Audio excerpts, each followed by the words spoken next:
Hello, আসসালামু আলাইকুম। সবাই কেমন আছেন? আশা করি সবাই খুব ভালো আছেন। আমিও ভালো আছি। তো আজকে আমি কি রান্না করব, কিভাবে রান্না করব সবকিছুই কিন্তু আজকে আপনাদের সাথে শেয়ার করব।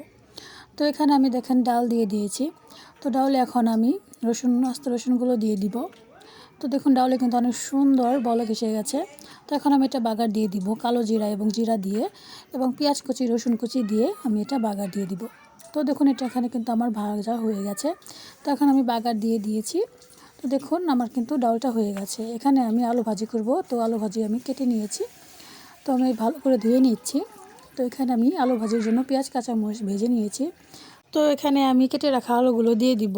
তো কেটে রাখা আলুগুলো দিয়ে দিয়েছি। এখন স্বাদ মতো লবণ দিয়ে দিয়েছি, হলুদের গুঁড়া দিয়ে দিয়েছি। তো এটা একটু ভালো করে নেড়ে চেড়ে নেব। ভালো করে নেড়ে চেড়ে নিয়ে এটা আমি করে নেব। তো দেখুন আমার কিন্তু ভাজিটা করা হয়ে গেছে। তো আমার খুব সুন্দর কিন্তু আলু ভাজিটা ভাজা হয়ে গেছে। তো এখন আমি আমার নিজের পালা মুরগির ডিম আজকে আমি ভুনা করব, দেশি মুরগির ডিম। তো সেটার জন্য আমি পেঁয়াজ কাঁচামরিচ ভেজে নিয়েছি। তো এখানে আমি একটু পানি দিয়ে দিব, স্বাদ মতো লবণ, হলুদের গুঁড়া এবং মরিচের গুঁড়া দিয়ে দিব এবং একটা ম্যাজিক মশলা দিয়ে দিব। দিয়ে ভালো করে কষিয়ে নিয়ে ডিমগুলো দিয়ে ভালো করে নেড়ে চেড়ে নিব। তো আলহামদুলিল্লাহ আমার রান্নাটা কিন্তু ফাইনালি হয়ে গেছে।